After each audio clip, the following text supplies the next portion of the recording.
Welcome and thank you for tuning in to the Believe in Yourself podcast. I'm your host, Mr. Believe, better known as KevBiyi, man. And if you yourself are interested in creating your own podcast, let me show you how to do it, man. Let me give you some great advice. If you haven't heard about Anchor, it's the easiest way to make a podcast. Let me explain. I only need two things real quick. Listen in close. Number one, it's free. That should say it all right there. But if that's not enough, number two, you can make money from your podcast with no minimum listenership. That means you can start making money from day one on your podcast and start putting that money to good use. So, let me give you the information. Download the free Anchor app or go to anchor.fm to get started. That's ANCHOR.FM to get started today. And I want to hear your podcast. Peace.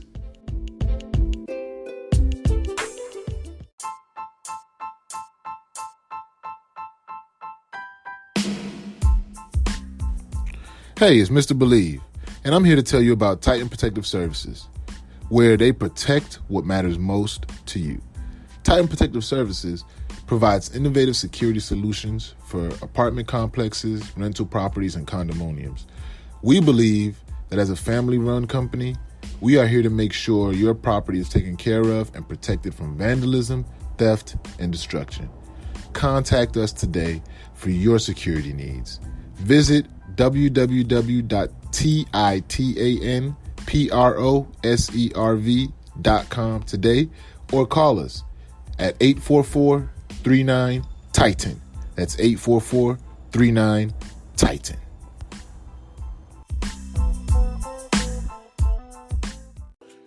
Welcome to the Believe in Yourself podcast on Your Vibe Radio.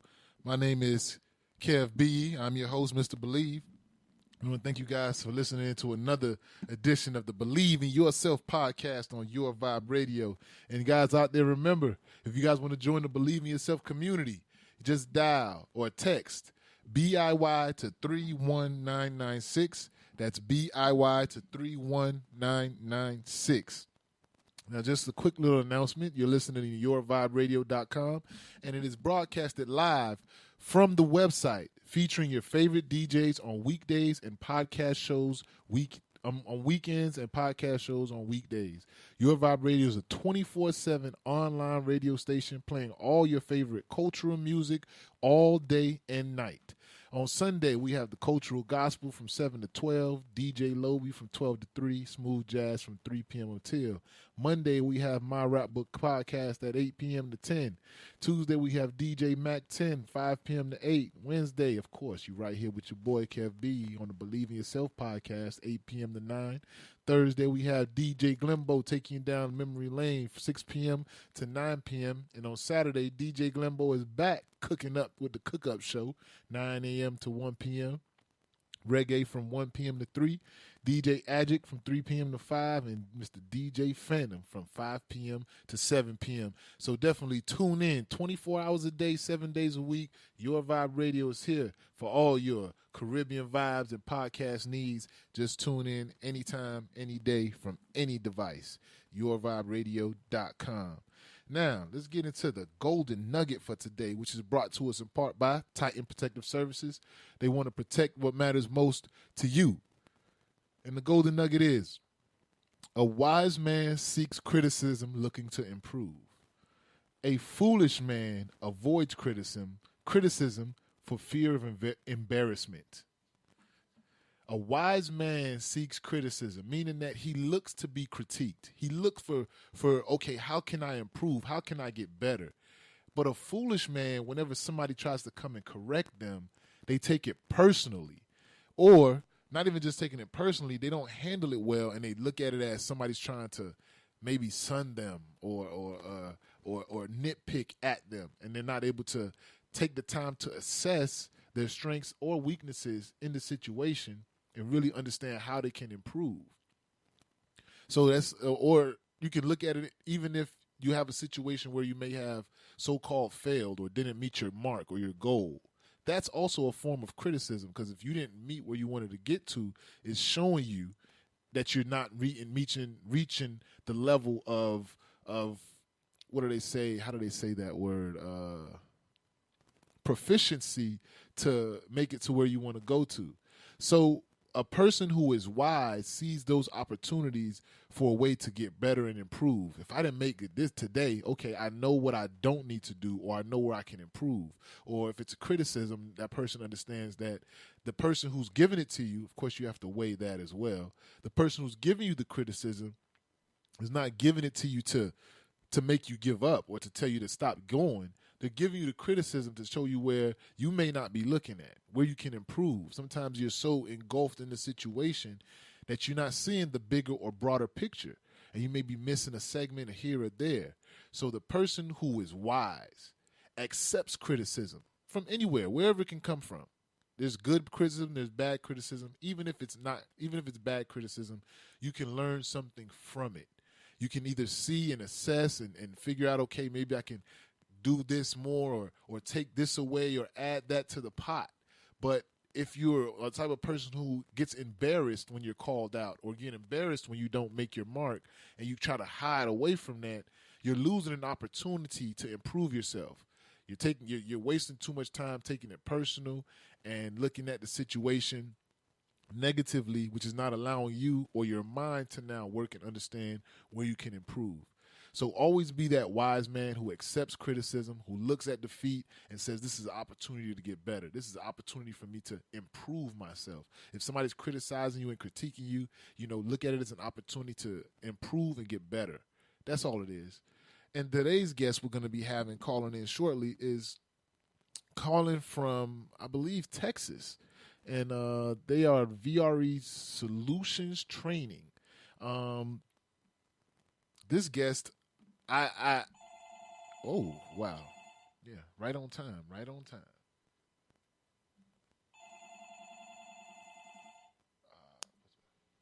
Hello. Hello. Hey, how you doing? What's going on? I am well. How are you? Excited to talk with you. Yes, I'm excited as well. So for guys of you that's listening in, we just had Mrs. Tiffany Hicks. She called in of VRE Training Solutions. And where I know her from is, of course, everybody knows out there, I love Unity is Wealth. And she definitely is somebody who has helped me improve my business with the training that she gives the group on Mondays, as well as when she brings guests on. So she's very knowledgeable in the space of building businesses and growing businesses and just having different solutions to help your business improve. So I definitely wanted to bring her on Believe in Yourself so that she can talk and tell us a little bit about her story and inspire many of you guys out there. How's your day going so far today? My day is going absolutely amazing. So it's super interesting that you mentioned Unity as well. So I literally talked to Pop today, and I was sharing with him how excited I am about how things are going in the group. So it's always amazing to have a community where you can actually help people grow, and that's really what Unity as well does, bringing people together to just help lift them up and teach them more about how to be better people, be better in the community, and also have better businesses and amass some wealth.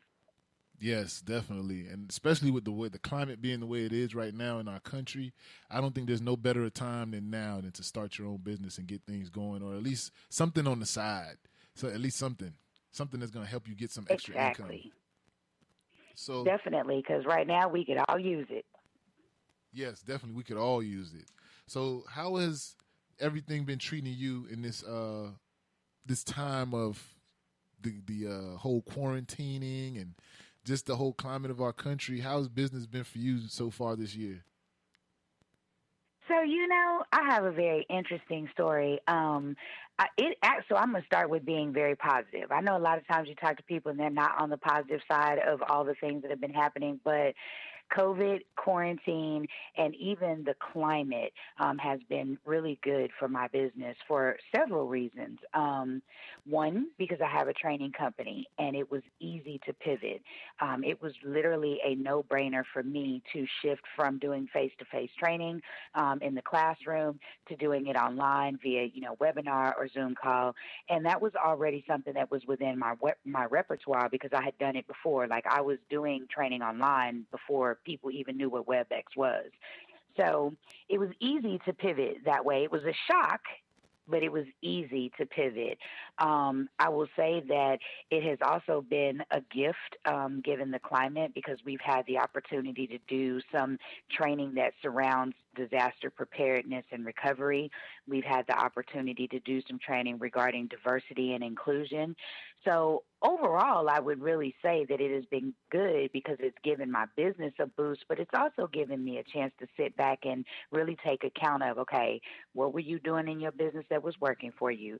What do you need to change now as a result of the current climate? So it was a good. I got a lot of lessons in this season.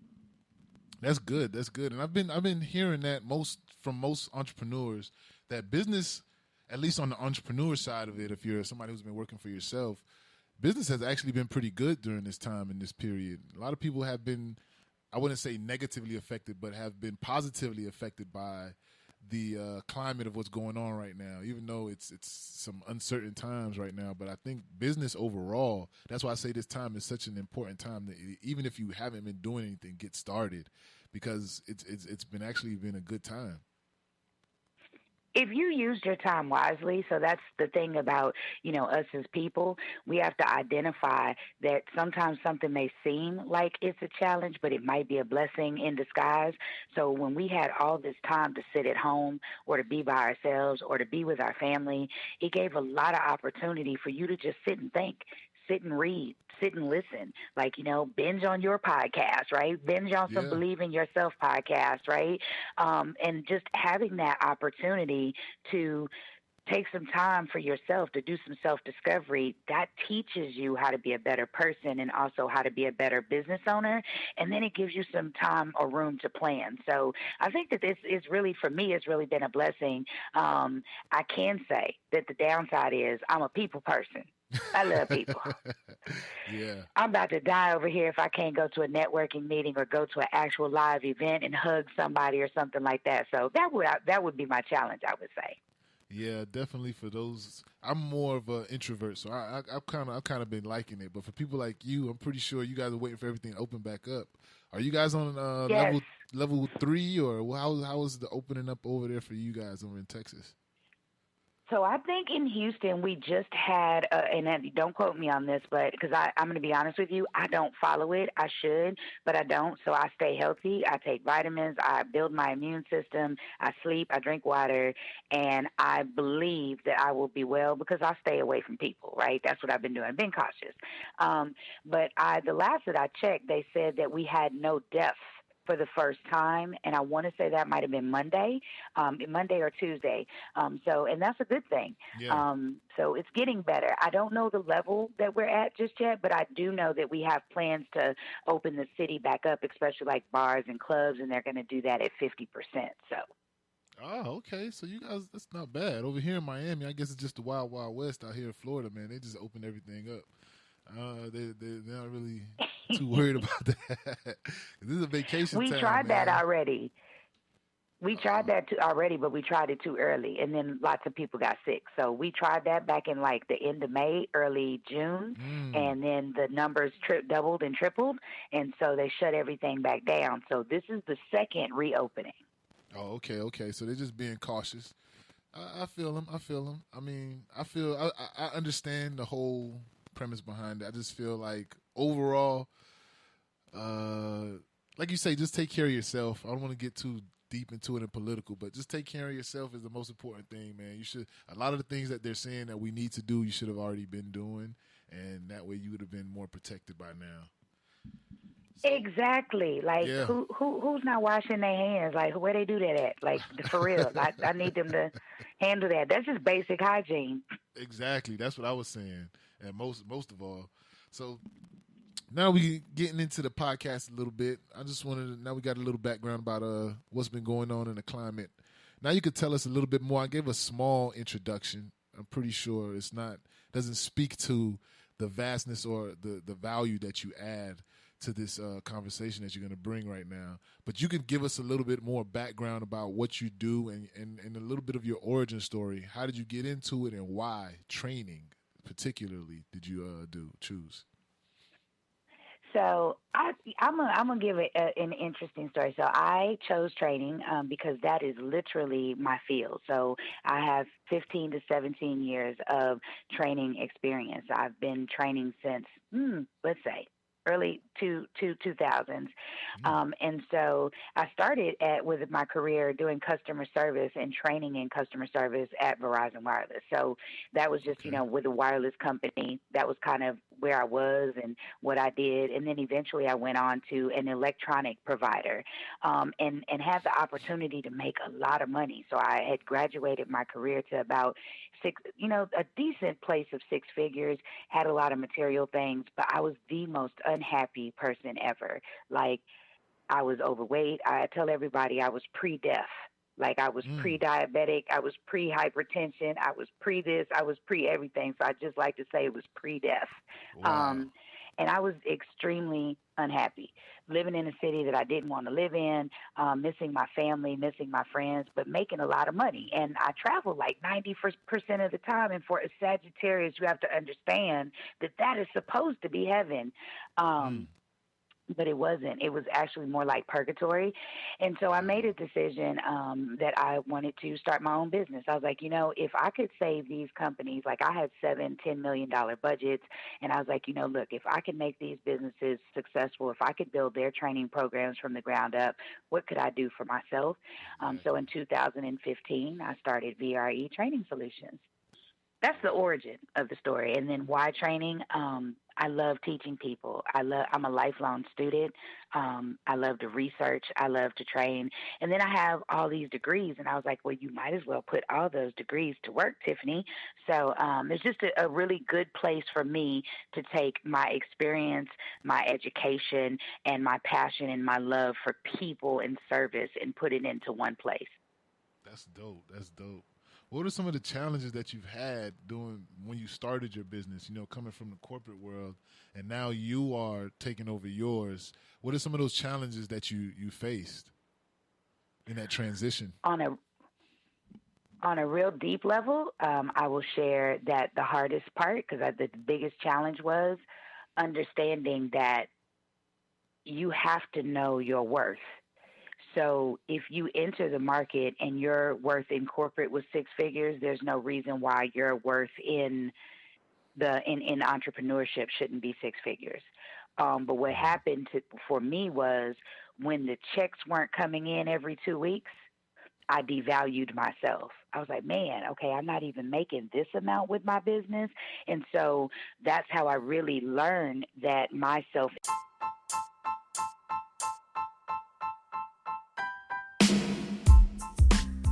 Hey, it's Mr. Believe, and I want to tell you about Unique African Boutique. It is a beautiful collection of authentic clothing, jewelry, accessories, and art that are made with the highest quality from artisans in Africa. What you get from Unique African Boutique, you can't get from anywhere else. Our entire collection is made up of one-of-a-kind pieces that promote the culture, music, and lifestyle of Africa, with care for the artisans and their families and their livelihood. Shop Unique African Boutique today at shopuniqueafricanboutique.com. Image of who I thought myself to be was attached to a dollar amount. And I can't say that that Mm, was a good thing. But navigating myself through that process and really getting from a point where understanding that, yes, this is my experience. Yes, I do command this price. Yes, I am valued and I am worth it. And yes, Tiffany, you can get out there and sell yourself just like you sold these five Fortune 500 companies that you worked for. But that's not easy. That's a journey. I would say that that was my biggest challenge, just really navigating from a place of making a lot in corporate to the journey to get back to that as a business owner as a woman in business as opposed to a woman in someone else's business. yeah, I find that a lot of entrepreneurs, especially when we're starting out in the beginning, we don't. At least for me, it was part of my own story as well. Not knowing your worth or value that you bring to the market. So for you, what was that learning curve? Because of course, in the beginning, it's like, oh man, I don't have this paycheck. So that's where it kind of like backs you. You kind of like are in a desperate mode instead of just really sticking to what you really know and sticking to your values.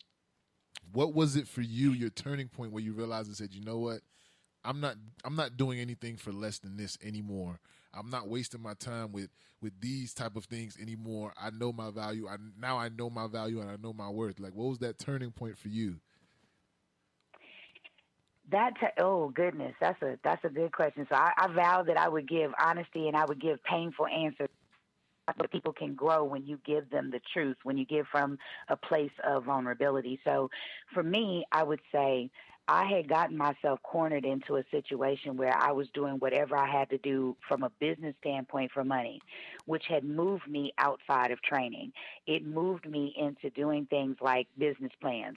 It moved me into doing like marketing for people, things that I am innately good at, but they're not my pleasure. They're not my joy, right? Yeah. I was writing copy and blogs for people. I absolutely am an amazing writer, but I love to write for myself more. That's just me being honest, right? Yeah. I would prefer to sell my words, my content packaged the way that I want to, than to give it to some. That's kind of like a rapper, ghostwriting. You'd be like, I don't want to get him that. That's too good. Hold that for yourself, right? Yeah. So my turning point, I would say, is that I had gotten to a point where I was busy being busy. Like I was busy building other people's businesses and getting all these accolades and people paying me like pennies on the dollar, but their businesses were growing and I was still struggling to pay my light bill. Like their businesses were growing and my mom had to pay my car note. It was the last car note. You understand? I was about to own my car. Yeah. And my mama had to pay that note so that they didn't take my car back. And then I lost my apartment. And I'm like, Tiffany, why you got all these clients? You doing all this work, but you can't pay your rent. You can't pay your car note. You can't pay the light bill. I had a week I couldn't eat. Didn't want to tell nobody I was hungry. And it was all because I came from a place where I was making six figures and I was taking care of everybody. And I didn't want anybody to say, look, I told her when she started starting that business was crazy. She should have just went back to corporate America. And I didn't want to hear that. And I found myself in this sunken place, literally, where I was desperate. I was depressed. I mean, I was all the D's, right? Yeah. And I really wanted to get out of that space. And so the shakeup for me was to hit rock bottom, to be a person who, I lived a middle class life, and I was used to what people back then called lucky, what I attached to luck. I was used to that. And then I felt like my luck ran out. And so I got to a spiritual place. Like I really started learning, getting in the mud with myself. And I tell people I've stopped calling it the mud. I call it the quicksand. I had to understand that you in this thing. Stop struggling. You better figure out, let your spirit lift you up and rise you. And, I just went on this spiritual journey more about learning me as a person so I could be a better business owner, so I could bring money to me, so I could be more positive in thought. And once I started doing that, like everything, when I tell you everything turned around, it was like as different as night and day. Wow. That's definitely an entrepreneur's journey right there. A lot of times when people look at entrepreneurs that may have somewhat success or have some success, they think that happened overnight. They don't realize that it's a journey. It's a roller coaster ride. Like I really feel like entrepreneurship is kind of like a self-development. You have to develop yourself emotionally, physically, mentally. You have to go through this journey of finding who you are first, and then you can actually give more into your business. Is that how you felt like it was Yes. for you? 100%. Like I finally understand really that we don't actually do, to me, this is my opinion, but we don't do business here on earth. We really do business in the spiritual realm. Business and currency and, our desire to help in our community, all of that stuff actually happens in the spirit realm first before it manifests here on earth. And I really had to, I tell people all the time, I just did a training with Unity as well, and it was called The Meaning of Success. And for me, I dislike it when people say that it's business, it's not personal. You got to be playing. It's all personal, right? Everything, every single thing about what you're doing is personal because you got to believe in it first. first. Yourself to your spirit, your karma before you do it in your business. So as you go, so does your business. You want to make more money? First, your spirit has to feel that it believes it. It has to envision that. Your self-image has to be about growth in order for it to grow. And so, yeah, 100%, you are correct. People got to be ready to take the journey because it is that. It's a journey. Yeah, I like to say I have that same sentiment when people say it's business is not personal, because I think entrepreneurship or even anything that you do is the business of life. Like as an entrepreneur, you realize it more how much everyday interactions can affect your future just off of a conversation you could have with somebody, and it all depends on how you present yourself, how you go into the room, how you're prepared mentally, how you're studied, how you are, your energy that you give off, and all those things. You realize more and more how it's life that you're living. It's more of the life that you're living than the processes that you're putting together. That's all comes with it, but you learn more about who you are in life in general. Exactly. So I'm also a professor here in Houston at Lone Star College, and that is the whole premise of what I teach in the I teach a Education 1300 class, which is a freshman class. It teaches freshmen or how to make it through college life, right?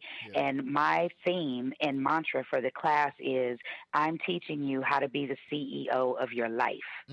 Right? It doesn't matter to me if you want to go have a 9 to 5, if you want to be an entrepreneur, if you make a decision to be the leader of your family and you stay at home and take care of your children, it doesn't matter. You still have a brand to protect. You are the CEO of your life. You got to be a good decision maker, right? Yeah. Everything that we do is about business. I know that sounds crazy, but you're either about the business of yourself, the business of your family, you minding somebody else's business, or you building your own business, right? Exactly.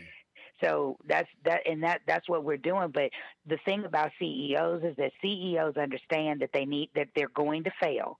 So they make a decision and then they put the effort in after they make the decision, and that effort is going to determine whether or not it's going to be successful or if it's going to fail.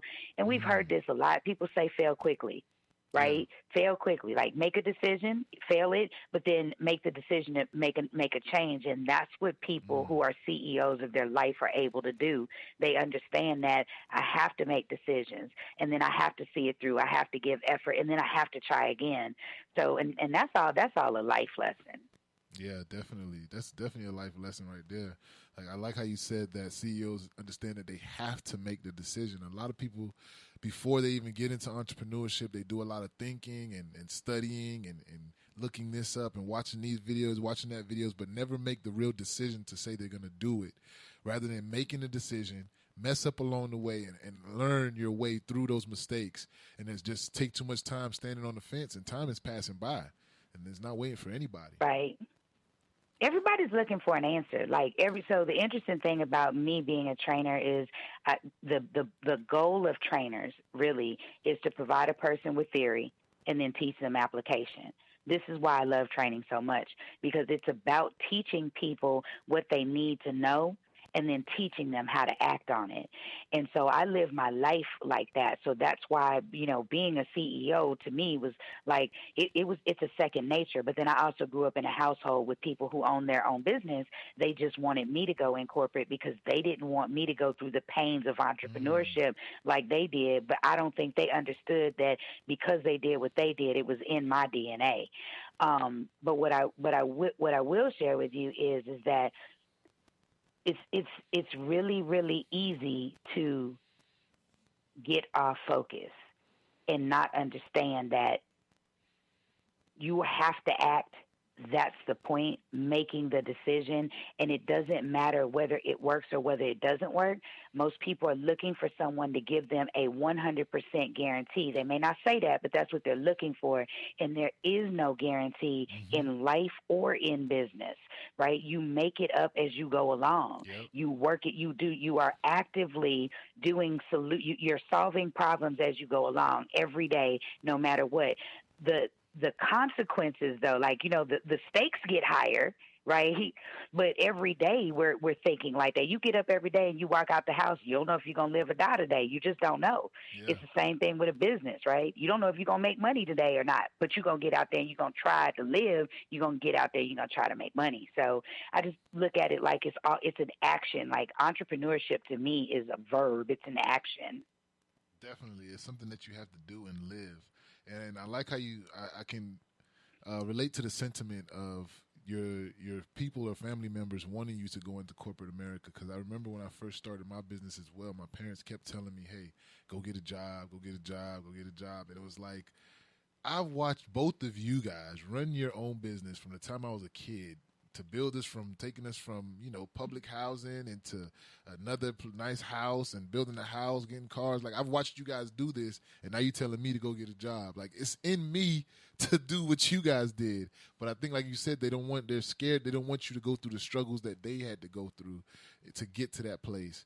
So, in your journey of entrepreneurship, what were some of the struggles that you faced that you had to get over that maybe made you waver a little bit in your faith? Because I know for me, sometimes there's those moments where I'm like, man, did I make the right decision? Do I need to go get a job? Like, is this for me? But then after a while, I wake back up and I say, no, let me solve this problem, man. I got this. Has that happened to you? Yes. So I will tell you, I have two instances. The first one is very difficult to share, but I'm so glad that I'm over it. I had people steal from me. Mm. Like people stole my ideas and went and capitalized on them, and then Wow. pretended like they didn't get it from me. Right? Wow. Um, I trusted people and sat with them and helped them build their business, and then was very vulnerable with them and said, hey, this is what I'm trying to do with my business, and I admire what you're doing. Can you give me any advice on how I could do da da da da da? And they would give very limited advice, and then the next thing I know, like I'll be on social media, and this person is doing exactly what I just said. So, like, I'll give you an example. I was working on helping very early, before journals were even really a big thing, right? Yeah. I was helping authors do journals to go along with their books. So it would be like an accessory, right? So you write a book, you write a journal, and the journal has like quotes and some action ideas that people could use. And I went to a conference and I shared that idea. The lady even gave me a 15-minute consult. I shared that idea with her. We Mm. continued to converse, over some time. And then next thing I know, she had a Facebook group that was teaching people how to do exactly what I had sat and shared with her. And I was like, you Wow. got to be kidding me, right? And then and over the years, there were several things like that happened because I always overgive information. That's who I am. But I thought we were exchanging information. So I thought the effort was reciprocated, right? Yeah. And that was the first thing. That was the thing that honestly I made so many bad decisions in collaboration that the last one happened in like 2018. I walked out of a meeting with some partners, sat in my car, and I prayed and I said, God, I need you to really let me know if this is for me, because for the last 2 years I've been making a lot of mistakes. I know it's learning, but they're painful. They hurt. And Yeah. I sat in my car and I cried. I literally was crying because I was like, not only did I not get paid what I was worth for this event, but the other thing that happened was that I got taken advantage of, and I really disliked it. And the funny thing is, I sat there, I didn't move out the parking lot, I cried, and I got it all out of me. And literally, as I was wiping my eyes, because I was about to drive somewhere, I put the car in reverse, and the phone rang, and someone told me that that the project that I had, which was for Capital One getting down to business, I became the program manager for it. And that's how I met Pop Darby. But Wow. they called me to tell me that I was going to be on TV on Cambrell Marshall's show here in Houston, which is Newsmakers. It comes on Sundays. And so my thing is that I've never done the news before. So God rewarded me because, yes, something will happen to me, but I stayed true to myself. I was a Hmm. good person. I didn't do anything negative. I didn't try to retaliate. I just broke down and cried. And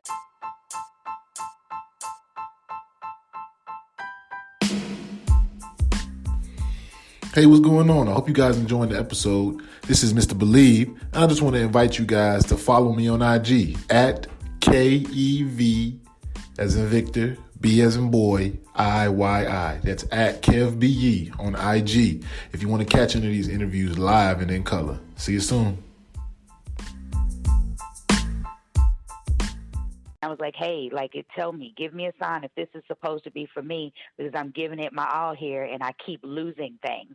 And so, that plug right there, when the PR person called me and said, Capital One wants you to go on the news for them and you'll be able to answer a couple questions about your business, I was like, yes. And I have not looked back since then. Like literally, I haven't looked back since then.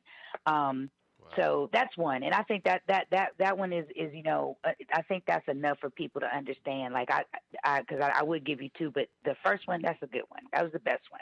Yeah, that's definitely a good story right there, man. Because you could be pressed up against the wall, man. It's like your last, and the universe just I feel like it tests you to see how bad you want it sometimes, and people just sometimes might not have the perseverance to continue or push through. And right when you're at that last little bit, boom, here's when that breakthrough happens or that breakthrough comes. You just got to stay steadfast, persevere. There's going to be rocks, there's going to be bumps, but you just got to keep pushing. So what have been the difference of me now is that I literally expect good things to happen. So before, I was living in a different place. Like I was living in a place of, why is this always happening? Mm-hmm. And then I moved to I expect these things to happen. And that's a huge difference. Yes, definitely. Changing your perspective allows you to see and realize opportunities differently, or when things happen to you, it just having that shift in mindset allows for you to take things differently or see it differently, or it helps you to then pursue or to keep on going. Having a positive mindset, I would say, is what it is mostly. So what has been some of your biggest accomplishments that you would say you've had thus far? So I would say over the last 2 years, my biggest accomplishments are, number one, I got my second master's degree in community development from PV. So I'm super excited about that. Congratulations. Shout out, because we always say that Prairie View produces productive people. So I'm excited about that. Yeah, isn't that amazing? Yeah. So I'm excited about that because I do a lot of nonprofit stuff. So I know we've talked about the fact that I do VRE training solutions, but I also have a nonprofit organization, which is Experience Entrepreneurship Globally. And so we kind of do the same thing. Like we train people on, being better business owners, but we also train nonprofit leaders to be better leaders. So getting my community development master's degree and then launching my nonprofit, I would say, are two big accomplishments. But in the marketplace, my biggest accomplishment was really locking down that Capital One Getting Down to Business program and becoming the program manager, because not only did that become one of my bigger contracts, but it also led to another relationship that I'm about to enter into with SBDC, which is the Small Business Development Center. So just, building relationships is so important. So I would say that those are my accomplishments. Always staying in a space where I stay connected to goodness, where I stay connected to people that are elevating and know more than me. Oh my goodness, being in the room with people that know more than me is so important, because those are the things that have led to my biggest accomplishments thus far. That's great, man. That's some great accomplishments right there. I'm glad I'm able to feel like I'm talking to a celebrity almost. Not yet. I'm working on it, though. I'm working on it. You're getting there. So now that you've been doing it almost, 5 years? You said you started in 2015? Yes. Do you have like a routine or certain things that you do when you become a little overwhelmed with the work? You had a little earlier, you mentioned how you were doing a whole bunch of work and you weren't able to pay the bills and things like that were going on, and the situation where somebody's stealing your ideas and things like that, and those can become stressful situations for people sometimes. Is there a way that or a go-to that you do when you're feeling overwhelmed or stressed with work and just things going on? Yes, there is. And now that's a good question. And that literally is a twofold question. So, what I want to share with your audience is this. Number one, the very first thing you have to work on is not getting stressed in the first place. Forget That's a coping key. with it. Forget coping with it. I need you to Yes. find this place of peace and stay in that place as long as you can. And to do that, how did I get there? How did I get to a place where my stress level, like I'm 85-15 now over here. 85% of the time I'm not stressed. 15% of the time I might be. And those numbers were flipped before, right? I was Mm. stressed all the time, Yeah. right? So how do I get myself to a place where I don't stress? I do have a routine. As I am waking in the morning and coming into consciousness, I am arising immediately with a thank you on my lips and in my thoughts. Like, thank you, God. Like, thank you, universe, for allowing me to have one more day on this planet to try to accomplish these dreams and help more people. That's the first thing that happens. The second thing that I do is I go into what I'm grateful for. Like, I'm grateful that I woke up, my mother woke up, my son woke up, the people I love. Like, what am I great? I'm grateful that I have a roof over my head in the midst of COVID, and we not having to file. We not going through no eviction.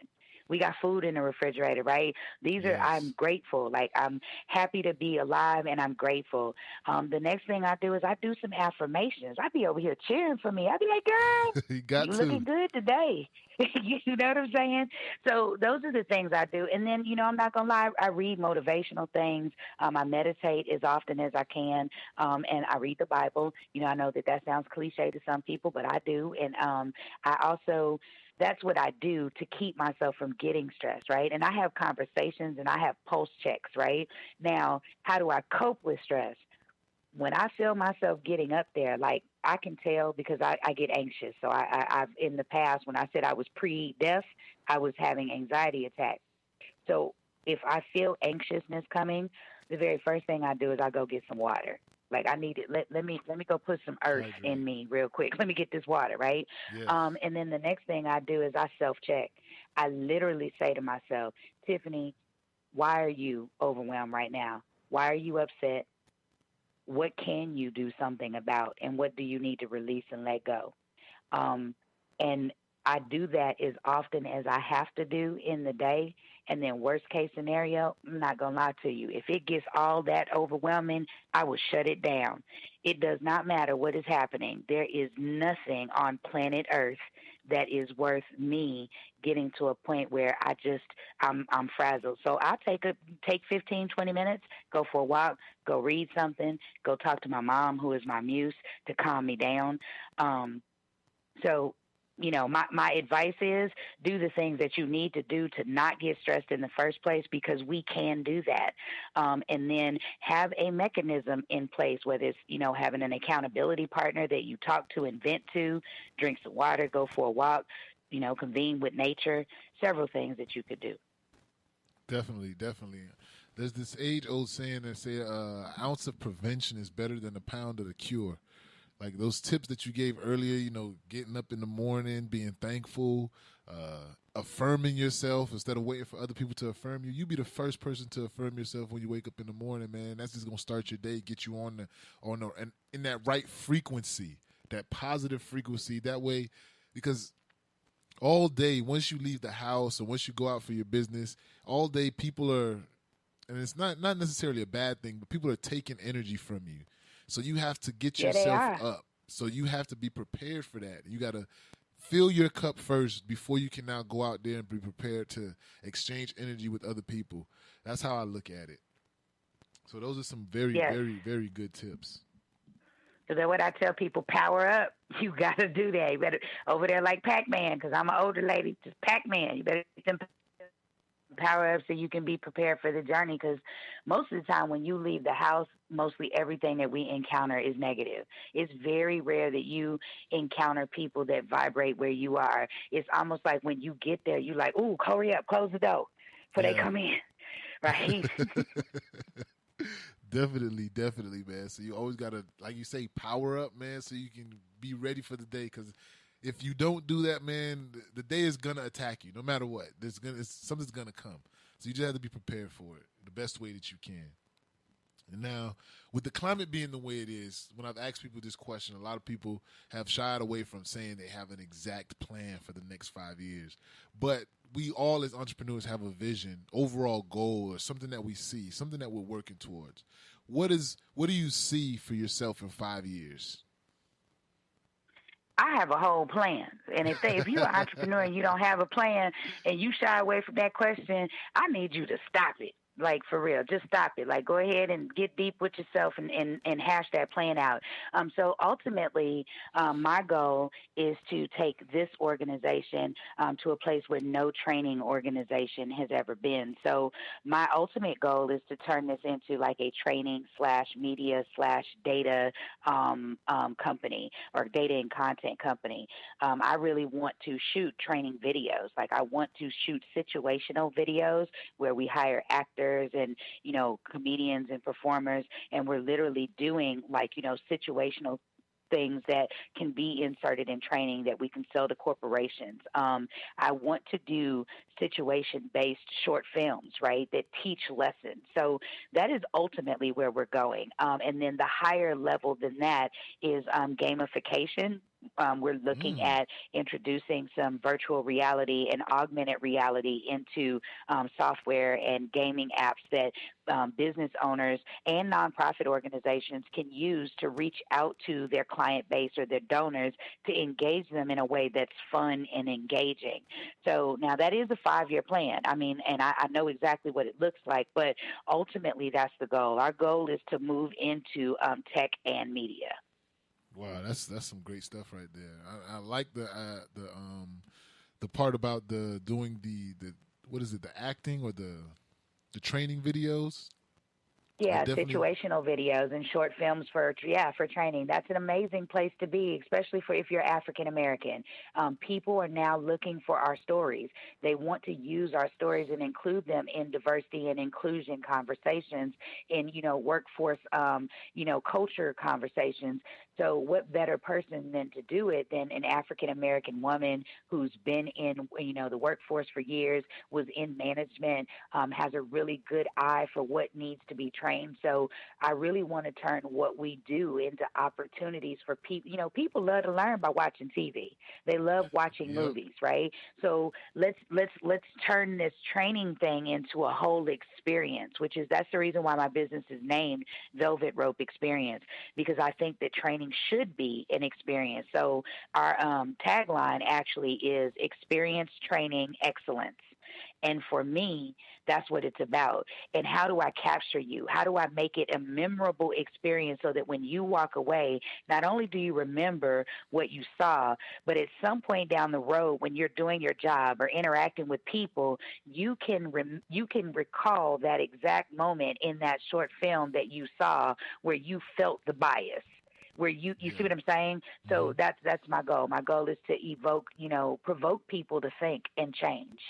Definitely. That's good, especially telling more of our stories, more from the African American community, putting it in our perspective, how we see it, because we need more of that out there. Just to exactly, man. Get our community more educated in telling our stories.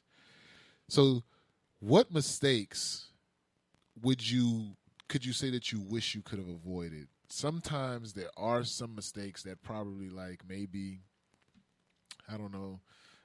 For me, a mistake I wish I would have avoided was not taking too long before I started to do certain or apply for certain certifications. That's what I would say was a mistake. Or listening to other people's stories and allowing those stories to discourage me. But there's also mistakes that we make that are learning lessons that teach us something. Do you have any mistakes that you wish you would have avoided when you started your business? Absolutely. So let me go ahead and tell your listeners, banks do not want to fund you money when you need it. Go get it when you don't need it, right?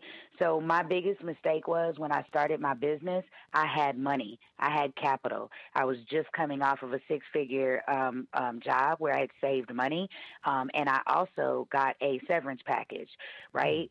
My credit score at the time was a 785. Oh, wow. I should have gone to get a business loan right then and there with my business plan, but I didn't. because I listened to my mother, which no fault of hers, but she came from an age where you don't debt fund, right?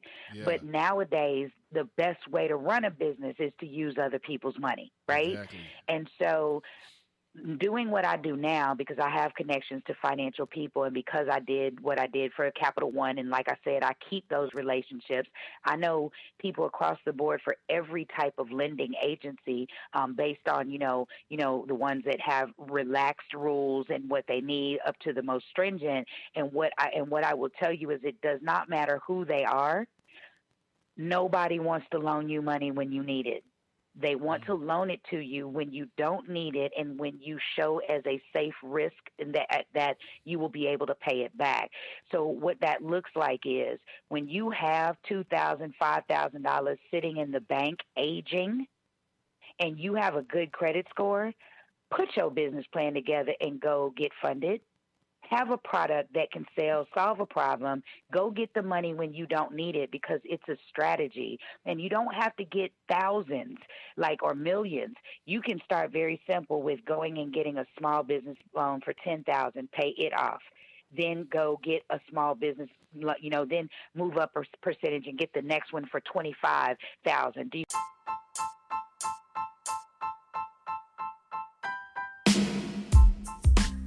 Thank you for tuning in to the Believe in Yourself podcast. Now I'm your host, KevBiyi, and I just want to say thank you to everyone who's been tuning into these episodes. And I pray, and my prayer is that everyone has been getting some type of inspiration, motivation, or even some tips and tricks of the trade that they can use in their everyday journey or lives into entrepreneurship, professionalism, or just downright living. Now, if you want some more from our guests on the show, we're eventually going to be partnering with them and bringing you some special discounted items later on. So if you love these guests and love the things that they have to offer, and you would love to support and build the community, all you need to do is text BIY to 31996. That's BIY to 31996, and let's grow this community together. Peace. see what I'm saying? Yes. That's what people should do. Avoid front loading your business. I'm not with that bootstrapping. I'm telling you that right now. Unless you borrowing it from some friends, right, or family, and they're giving it to you as their loan, and they're financing your dream for you, and you're giving them, here's the percentage that you'll make back. This is your ROI. But don't do that. Get the money when you don't need it, and get it when your credit is good, and get it when you have money that's sitting in the bank aging, because then you are the banks would prefer to invest in you then, because you look responsible. Right? That's Now, what you do with it, I'm going to tell you to be responsible, be a good steward, but that's the biggest thing I'd say. Yeah, definitely. That's a good tip right there, because a lot of people wait until it's the last minute when they're strapped for cash, and now they're really looking for a loan, and they're getting denied left and right. But when they had the money, they didn't even think twice about trying to go and get it. So that was that, like you said, that age-old thinking where people didn't want to get loans or put themselves in debt and doing the business. But that's the way things are pretty much done these days. And you make that money on the back end. So exactly. What are some tips that you have for entrepreneurs or people that's trying to get into training? I'm going to give one tip for entrepreneurs, and I'm going to give one tip for people trying to get into training, right? Okay. The tip for entrepreneurs is know your numbers. I can't stress that any more than anything else. Like, as a businesswoman, as a trainer, as an entrepreneur, as a nonprofit founder, I don't care what you are doing in the industry. If you are a leader and a CEO and you can't speak to your numbers, you're not going to get people interested, period. People do want to know about your mission and your vision and your cause. That's great. But at the end of the day, it's about the numbers. It's about the bottom line. How many people are you serving? How many people are you helping? How many widgets are you selling? Right? What's your profit margin? You have to know those things because that's what makes you valuable, and that's also what makes you bankable. So know your numbers and understand your finance.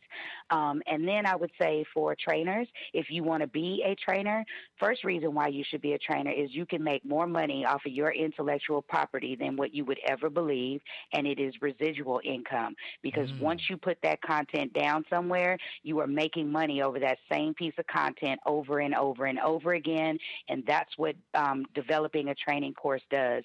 So if you want to be a trainer, first thing I tell you is join me at, I have a group called Trainers Are Dope on Facebook, and then also they can follow me on social media. But the important part about that is you got to know your industry. So know your industry, be an expert in it, whatever it is that you do. I don't care if it's self-help. I don't care if you're a crystal guru. It does not matter what you do. Be the very best that you can be in it, and then know that there is always somebody that knows less than you that you can sell it to. Yeah. Yeah, that's something that I've always seen, and a lot of people say is that it doesn't matter the industry you're in because there's something that you know.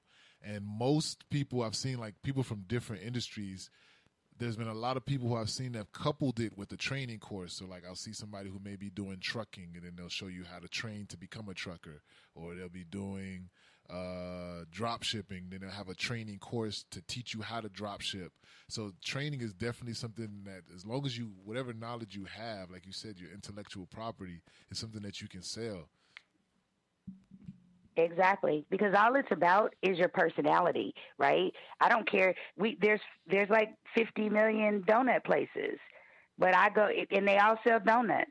What's the difference? Their story, their customer service, maybe the flavor, right? Maybe but it's still at the end of the day, it's a donut. That's true. That's true. That hot light is one that gets me. That always gets me sometimes too.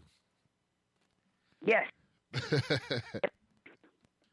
So now we get into the this or that segment. So we're gonna get to know a little bit more about you, a little bit more personable. See what you're into. Which one would you prefer? In podcasts or audiobooks? Ooh, okay. I'm gonna go with audiobooks. Okay. Only because that's what I'm doing right now. You know what I'm saying? Like that's like I'm into audiobooks right now. I've been listening to Psycho Cybernetics like on constant rotation for the last like 2-3 days. So that's really where my head has been lately. Well, that was a book, Psycho Cybernetics?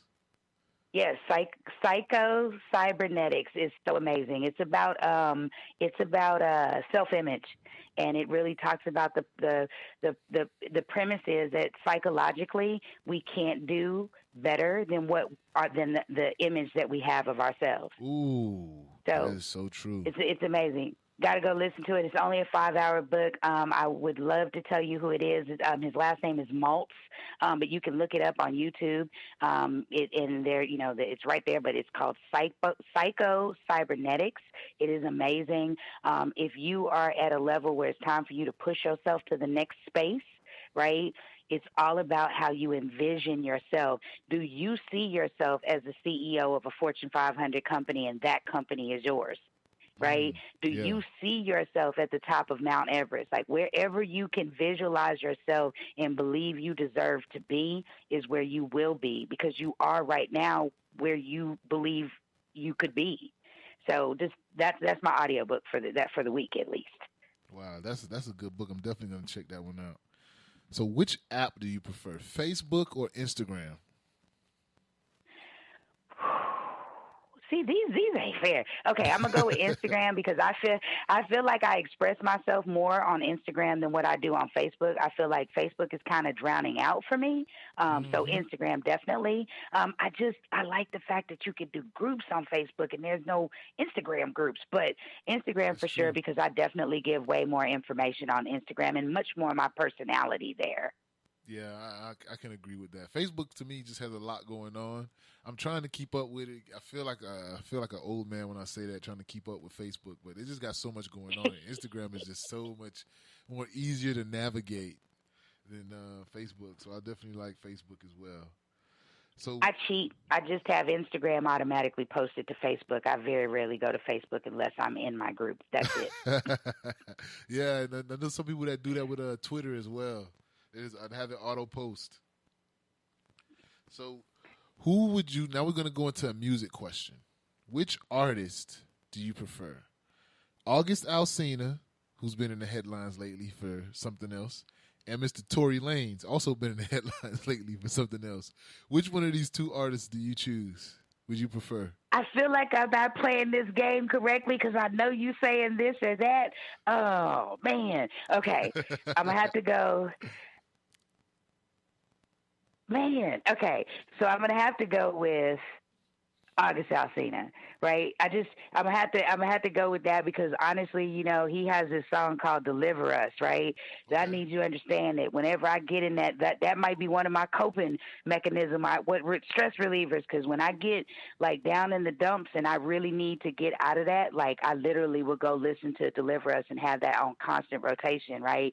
There's this part where he has a singer, and I went to go look him up, but he really goes into prayer in the middle of the song, and I'm like, Wow. yes. That's what I'm talking about right there. So if nobody's listened to it, they should definitely go check that joint out because it's amazing. Yeah, Tori out here wilding. He wilding, but I'm just letting you know. Everybody better watch out because I'm telling you the lyrics on that it is fire. Yeah, I'm gonna go check that out. Deliver Us. Now, this next Yeah. one I'm gonna ask you it's a more of a viewing question. Now, for me, I'm definitely I love to watch different series. I'm a series guy. Sometimes I watch documentaries from here and there, but I like to watch documentary series or a good show series. What's your favorite Okay. streaming service? Netflix or Amazon Prime? Netflix. Goodness gracious, I'm gonna go straight there. Netflix has, for that reason, like I love Netflix's category of documentaries because I feel like they play lots of things. Like they play even stuff that I disagree with, but I would like to know more about. Yeah. Right. So, and they have some really cutting edge things there that people might be up in arms about. And I've had the opportunity to watch a lot of documentaries during COVID. And then also I've been watching a lot of like business movies, that's been amazing. Like watching Founder to find out about McDonald's and Ray Oh Kroc, yeah, that right? was good. And isn't that amazing? And then I'm not gonna lie, so I love drug movies. That's my thing. So Queen of the South, I finished up all 4 seasons, right? So Yeah. Netflix is definitely it. Definitely, Netflix has some good documentaries and definitely some binge-worthy series that they put out there. I'm gonna check out Queen of the South. It keeps coming up on my one of my mentions. I keep scrolling over it, but I'm gonna check it out now that you mentioned it. Now, It's this amazing. last question I ask everybody is more of a personal thing for me because I always have this debate with myself. Which would you prefer, chocolate chip cookies or Oreos? Ooh, give me some warm chocolate chip with pecan Ooh. cookies from Tiff Treats. Oh my Okay, goodness. I'm okay. not even, I need you to understand. I just got to go sit down somewhere. I'd be selfish. I'd be in a corner. Don't talk to me. Leave me alone. I'm not sharing. Look, I ain't even trying to. I'm not a grandmother, but if I was a grandmother, I wouldn't even give my grandbaby none of my cookies. That's how selfish I would be. You get your son, gotta go get your own. Ooh, that sounds so delicious. Where's those cookies from? Is that a brand that's in Houston? So I know they're in other places. It's called Tiff's Treats.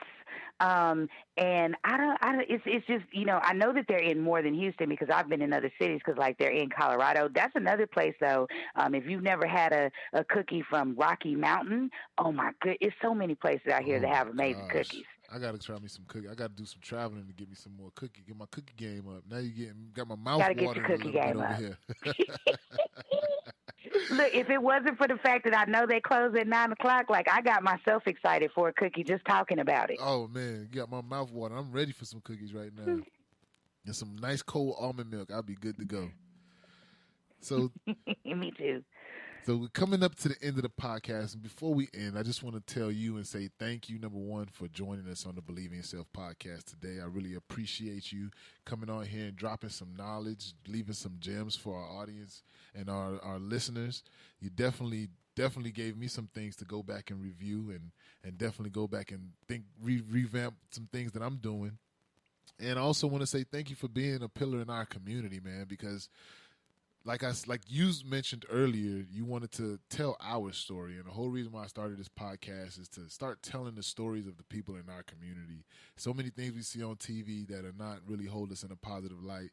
So spotlighting people like yourself that's doing things in the community, that's actually doing business and good business and providing great services out there for people who may be looking for things like that. So I just want to say thank you for doing that and being a pillar in the community. And before you go, I want you to make sure you tell everybody, all the listeners out there, where they can find you and where they can get in contact with you and patronize your business. Thank you so much. So I enjoyed it. Thank you for having me. This was a great conversation. It was fun, and I laughed a lot during it, so I enjoyed it. So people can find me by looking up VRE Training Solutions. I'm everywhere with that, so they can find me on Facebook, Instagram, LinkedIn, Twitter under VRE Training Solutions. And then also, like, if people like my personality, and because I like to motivate people and inspire people, and I also share my journey a lot.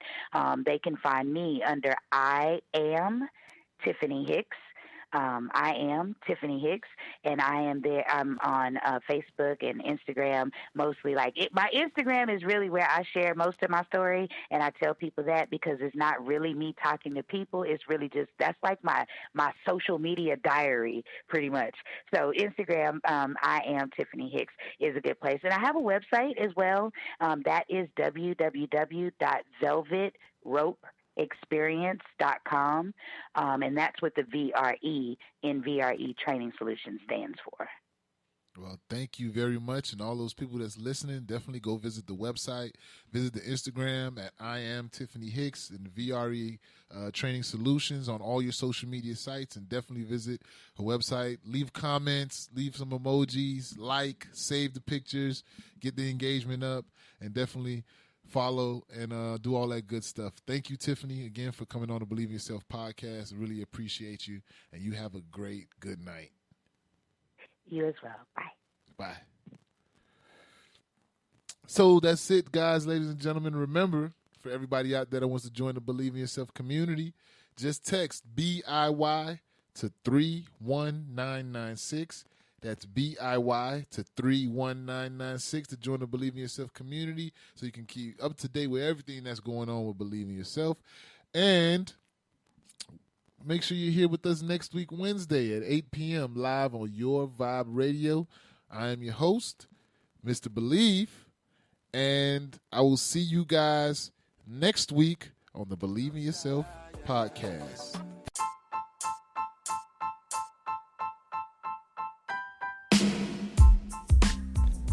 This show is brought to you by Believe in Yourself. Don't forget to visit IBelieveInMeInc.com. That's IBelieveInMeInc.com for all your BIY swag. That's I Believe in Me Inc. for all your BIY swag. And we'll see you on the next episode.